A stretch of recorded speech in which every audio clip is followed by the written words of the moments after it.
What's up, guys? Davram back with another Minion Masters deck tech, and today we're going to look at this beast right here.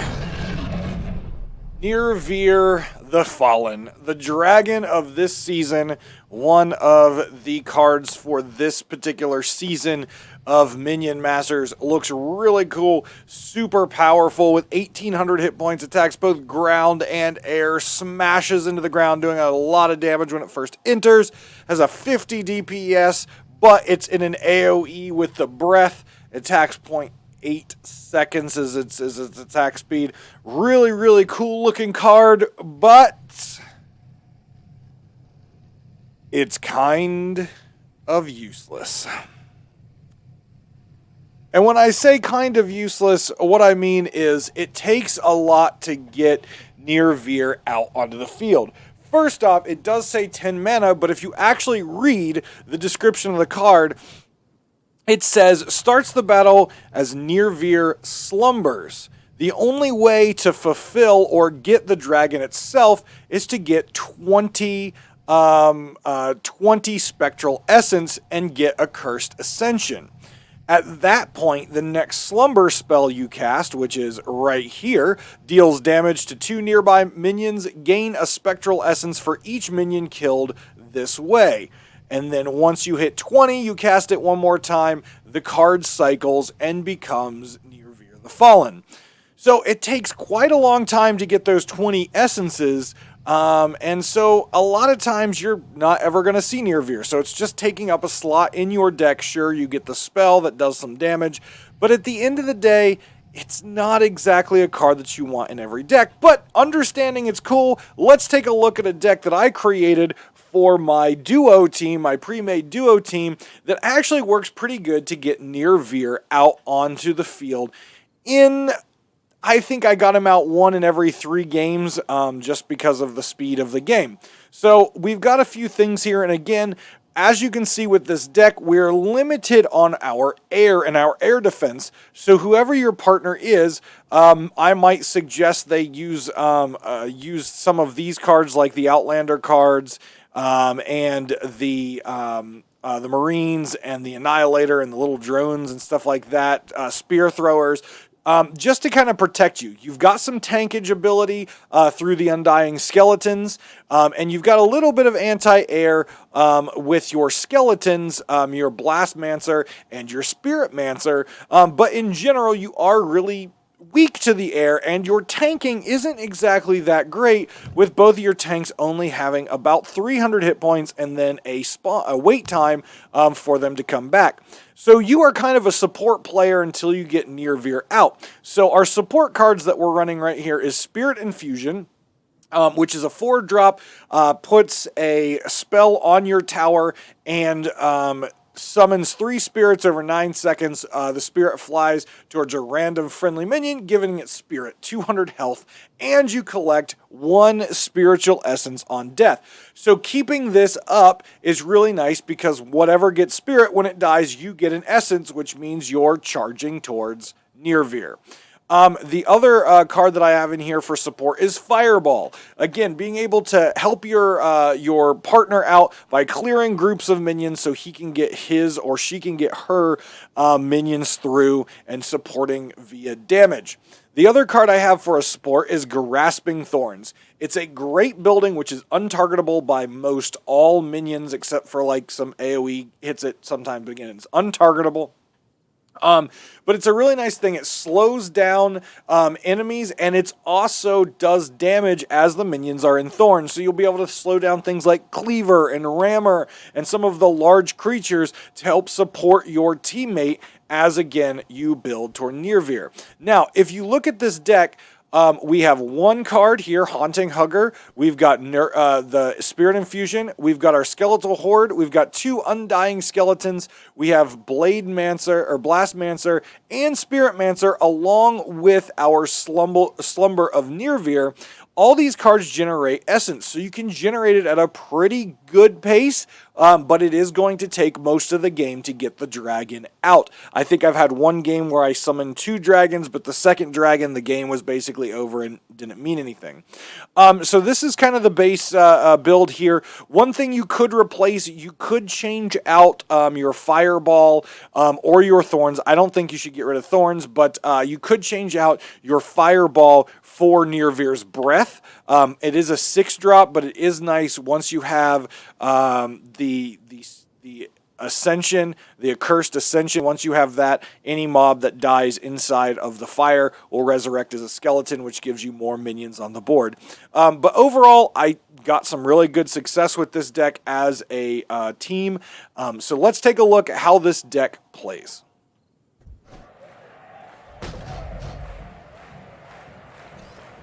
Let the match begin. All right, so we're both running Mordor, which is really nice because it gives us the resurrection chance, which is more spectral essence.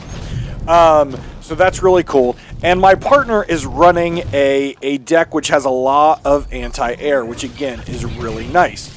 We're going against Volko and Apex, so again, we've got a lot of clear and stuff on their side. But as you can see, I opened up with Skeletal Horde again to generate some of that Spectral Essence early. And what you also notice is I was tweaking this deck a little bit from the final one that we saw at the beginning. You'll see I have the I have the Curse Bearer in here. I thought the Curse Bearer at a 3-drop was going to be really, really nice. It turned out to be not so good. It really didn't impact the battlefield a lot, and so I thought the Hugger was a better replacement. Cheaper mana, and it's also flying, so some minions can't actually get a hold of it, which was really, really nice. So at this point right now, we're just a minute in. We are currently at 4 essence. We are starting now to get our tombstones out and starting to resurrect. But as you can see, in general, our partner is doing a lot of the work in this, in the way he's playing.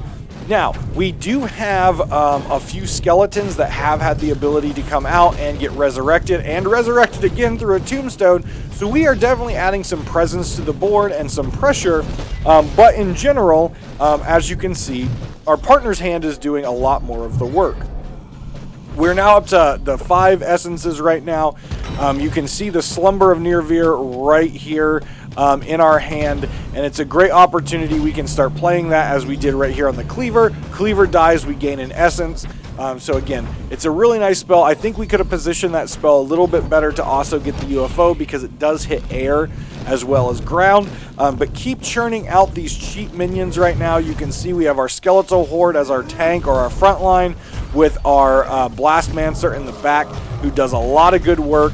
Again, kind of a slow damage to big targets, but the small hordes and stuff like that for the scrats and things like that, it can really work through. We're up to 10 essence now because our Blastmancers died, our Skeletal Hordes died. We do, as you can see the Breath spell in this game. However, the Breath spell was a guild unlock card for the last couple days, which is why I was running it. It has since gone away, which is why we replaced it now with Fireball in the deck tech that we did right at the beginning, so you can see how this was built. You can see, though, that we are running the Spirit spell, the 4-drop Spirit spell. And that spell, Spirit Infusion, I'm only dropping that spell when I see minions on the board, because I don't want the 9 seconds to run out without us being able to get Spirit on a creature. So I haven't done that. I have been, however, using the small Spirit Skeleton, which is basically one shot for anything. And we can see that it has given Spirit to Dawnhammer up there, which is really nice. And now we've got Spirit. Now we just cast the Spirit spell, and all of our big dudes that our partner is running now has Spirit. They're harder to kill. Again, we're trying to support our partner as much as possible. As you can see, we've taken quite a bit of damage, but our deck really comes to shine in the late game once we can get that dragon out.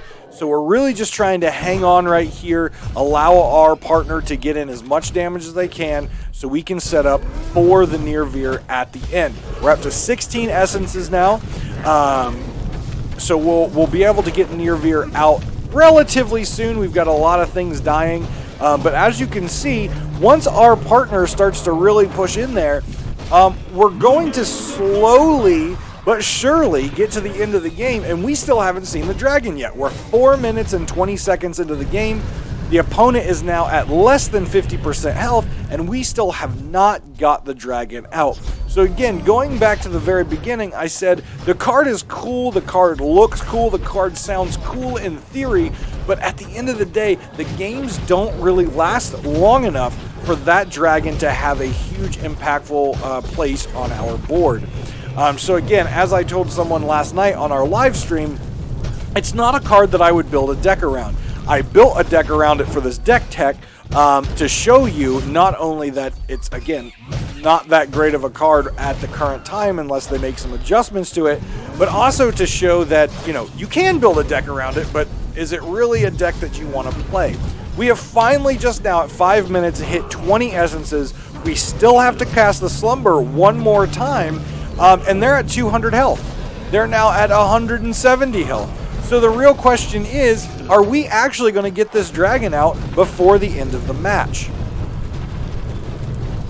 And that is the real problem with playing Nyrvir. The game is basically over. Yes, Nyrvir can close out the game. Nyrvir can be that card that really ends the game, but we're 5 minutes and 45 seconds. Most games of Minion Masters aren't lasting, 4 or 5 minutes to begin with. They're at 24 health. If I had Fireball at this point, the game would be over. If I had Chain Lightning at this point, the game would be over. If I had the daggers at this point, the game would be over. And we finally just now have Nyrvir in our hand and ready to cast, and we still need 5 more mana to get to the 10 to cast the dragon. So we've literally spent 6 minutes and 15 seconds of this game just trying to get the dragon out, and it's finally just now hitting the table. What real effect and impact is this dragon going to have on the battle? I can tell you right now, not a whole lot. Now, the dragon does have a lot of hit points. It blows up a single building. Our skeletons get in there and end the game. So we took 6 minutes and 35 seconds, and our dragon didn't even get to hit the base. So that's just one example of a victory, but I give all the credit of that victory to my partner because of the fact I just provided a lot of support to him, but the dragon really didn't do anything. So let's take a look at another game with this deck, a couple alterations, and again, let's take a look. Did Nyrvir actually make an impact?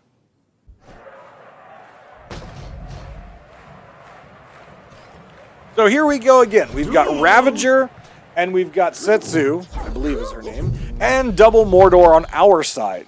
We can see our hand opens up. We've got our Undying Skeleton. We do have the Slumber. We have the Breath still. We've got our Skeletal Hordes. And again, our goal here is just to do everything we can in order to get Essence. That is really our drive. Support our partner and get Essence. We're up to 1 and we're 30 seconds in. Now, as the game progresses and we start to use Spirit and we start to get the Huggers in there, we do start to generate Essence a little bit quicker, but in the early game, Essence is very slow. When we're supporting our partner, however, as you can see, they've already unlocked their very, very first perk, and they have Brutus on the board, and we're not even quite to our first perk. So again, you really have to depend on your partner and really hope they've built a deck that can, sustain the battlefield until you can start rolling with your Essence and getting that dragon out there. Because I'm sure there's other renditions of ways to get Nyrvir by still being able to put pressure on the enemy. However, if you want to get Nyrvir out quickly and, consistently game after game, you really have to dedicate a lot of your life or a lot of your deck to the essence generators. Now, another thing you could do, and I haven't done this yet, it may be something I do with another Nyrvir deck tech, is doing some werewolves. Werewolves are also another way with the lycanthropy spell at 2 mana and the werewolf cards themselves. There are ways to impact the battlefield and get essences at the same time. However, as someone who plays with a partner who uses a lot of werewolf cards, werewolves alone can end the game pretty quickly. So again, is Nyrvir really a card that you want to take up in your deck and use that because it honestly might just be taking up a spot and you never get to use it. We can see right now, just like in the last game, we're already below half health. They're already pretty high on health. Obviously, we got Dawnbringer in there right now. He's rumbling and he's a bumbling, but, excuse me, but we've already taken a beating. We have already taken a beating. We are only at this point 2 minutes and 30 seconds in at 14 essence, and we're trying to fend off a pretty heavy assault right now with only having 1,000 hit points left to our opponent's 2,200. Setsu has already made several drops in, including one at our base, in order to do quite a bit of damage to us and really impact this board. We're now at 19 essence. So like you can see, as the game progresses on and we start to really roll with the spirits and things like that, we can get 20 essence relatively quickly. Slumber is in our hand. We just hit 20 essence. That is what we want to hit because now we can get our final slumber off and Nyrvir in our hand as soon as possible. 3 minutes in, we now have Nyrvir in our deck, and we can now start to cycle our hand to try to get the dragon out on the battlefield. But we still only have, we're now under 1,000 hit points. They're still at around 2,200 hit points, and Nyrvir's nowhere to be seen. As you can see also, if you've been following the Hugger around, the Hugger has been doing a lot of work with us, especially with these ground units that cannot hit air, generating us a lot of spirit. The other thing with using Mordor and these Essence style decks, which are kind of slow to get the big hitter out, as you can see in the top, we used a Tombstone to actually slow down a Cleaver. The Cleaver, the Rammer, they will stop at the Tombstones to beat them. So you can use the Tombstones in order to slow down some of these big assaults and use the Tombstones as defensive positions and defensive buildings, kind of like a wall. Though that's not exactly what you want to do. Why? Because, well, let's be honest, it's more important for them to res. We are now at 4 minutes and 15 seconds. We're at 600 health, and Nyrvir finally hits the table. And we've got a Slumber card back in our deck in order to summon it again. So now we'll watch what Nyrvir does, see if it can impact the game. 2180 is their life total. It's been like that for a while. Again, we're under 1,000. We're almost to 500 hit points. You know, there's a lot of things that they could be doing right now. As you can see, Nyrvir versus the Golem. The Golem is doing significant damage to Nyrvir with the champions right there. And Nyrvir is now gone. And now they have Brutus. So though Nyrvir does quite a bit of damage and can take quite a bit of beating, without support, it does die quite quickly. It is impactful. It did clear our side of the board and did some damage on their side, but it was stopped. It's not an unstoppable force. It is stoppable. Now we're now below. We're now, reaching 300 hit points. They're still at 1870. And we have Brutus and Setsu closing in, which means this game could easily end, and we haven't won even though we've played the dragon. We've spent, most of this game trying to get that dragon in position, and when we finally did play the dragon, it did some work, but it didn't really damage their base a significant amount. And as you can see, our skeletons and our partners, Dawn Hammers and things like that, are actually doing more work than our dragon has. I'm sure there's also opportunities for me to play the dragon better, considering last night's live stream was really the only time that I've put a lot of focus on using the dragon. I'm sure as time goes on, I will learn more tips and tricks in order to use the dragon more effectively, but at this point, and looking at the leaderboards of top decks in the world, Nyrvir is not really included in them. We do have Nyrvir back in our deck again, but at this point right now, the game is over. They just hit 0 health right there. Boom, 6 minutes, 23 seconds. We got a single Nyrvir. We almost got second one. But in general, Nyrvir did not really change the tides of the game. At 10 mana cost, the big lead up time, I just don't feel at this point with how things are that the 10 mana drop, beastly, beautiful looking art dragon is really worth it to play in any Minion Masters deck aside from the lulls and the fun. Guys, I hope you liked this video. If you have any comments about how you've used Nyrvir in your deck and maybe performed a little bit better than mine, please do leave them in the comments below. Let me know what cards you play, and maybe I will take a look at your Nyrvir deck in the next Deck Tech. But until next time, guys, take care of yourselves and each other, and we'll see you in the arena.